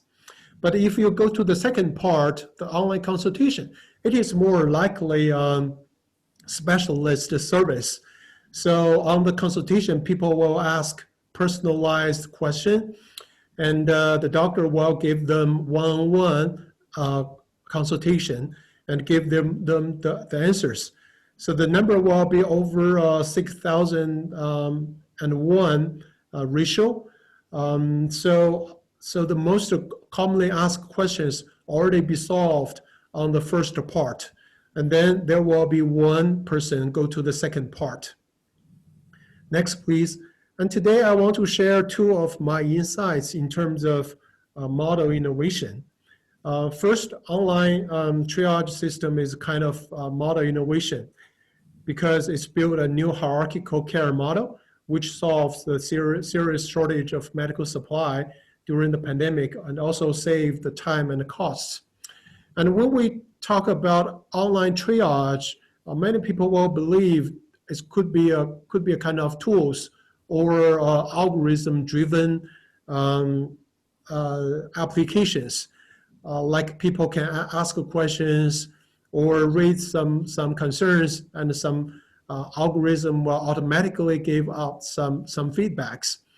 But from our experiences, it is not good enough, especially during the COVID-19 time. That is unsure disease, it's a new disease, and no one has the very good insight about the disease. So we will need a more comprehensive online model to address their concerns.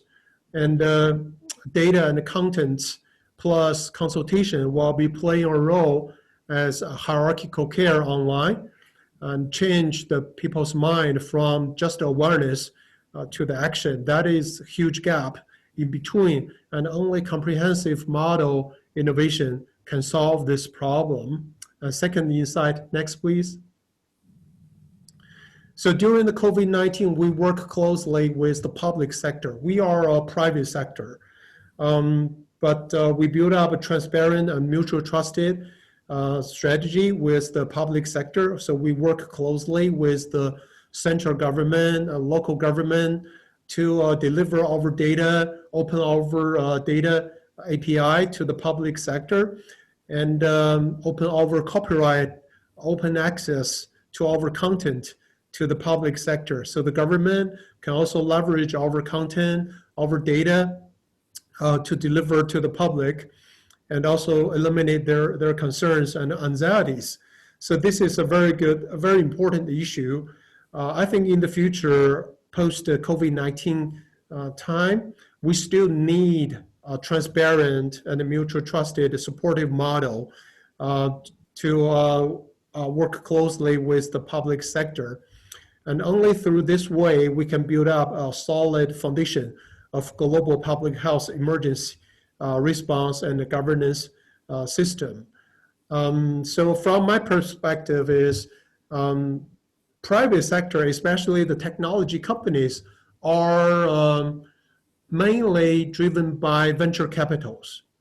And the venture capitals, actually, they are pursuing the highest growth rate and the largest revenue and profit model, which could damage the public good. And in terms of the pandemic, this is about public health. It's about public good. So I would strongly recommend the public sector to incentivize the private sector to join the pandemic or public health emergency in the future. They could set up some public fundings or financial support or preferential taxation strategy to help the private sector. And private sector can open their technology, their contents, their database to the public sector to collaborate together and fight the disease. So innovation, especially the model innovation, is very comprehensive and continuous process. Only private sector or only public sector cannot do well. So we should unite it together and build up a system. Thank you very much. Excellent. Thank you, Dr. Lee, for sharing your perspective. Now we are already coming to the end of the time for our opening plenary, and we did cover a whole lot of ground in these last 2 hours, and looking at innovation from quite a diverse range of perspectives. We started with the RD setting out the vision for the innovation discussion in these 3 days, reminding us why innovation is so critical for us to future-proof our health systems. We did look at some of the concepts of innovation, and I really want to appreciate our keynote speakers this morning who shared their vision with us. Then we bridged over to looking at innovation from a country perspective. And again, many thanks to particularly the Honorable Minister from Fiji for joining us this morning, and our contributions from Mongolia and from Vietnam. And then we ended up with distinct perspectives on some of the key factors from the point of view of civil society and the private sector. So that was a long journey, and I hope you found that stimulating to set the scene for the discussion in these 3 days. I note and we appreciate that there has been a lot of active exchange in the Q&A segment of Zoom, and some of the questions that you have asked that we are not able to answer now and discuss live, we will take them forward to the coming sessions. This was the opening plenary. As said initially, we will have a closing plenary day after tomorrow, and in between we have 4 panels, and they all have a thematic focus, and these panels will provide an opportunity to dig deeper and to have a lot more interaction and also discussion based on our initial overview this morning on specific issues. So the next session that will start in 1 hour and 50 minutes from now is called Digital and Social Innovation for Healthy Aging. And this is a panel that will take a look at how technological and social innovation can help address one of the outstanding challenges in our region, which is aging. And in this session, we have a great group of experts and practitioners who will share knowledge on emerging innovations in this area. And they will discuss how we can alter biological and social determinants that influence health conditions of a person's life throughout a person's life. So we are very much looking forward to seeing you all again at that session. And I want to conclude this session with a very big thank you to all of our participants and all of our viewers on Zoom and the live stream. And thank you very much for your presence this morning. And with this, I will close this virtual session, opening session. Thank you.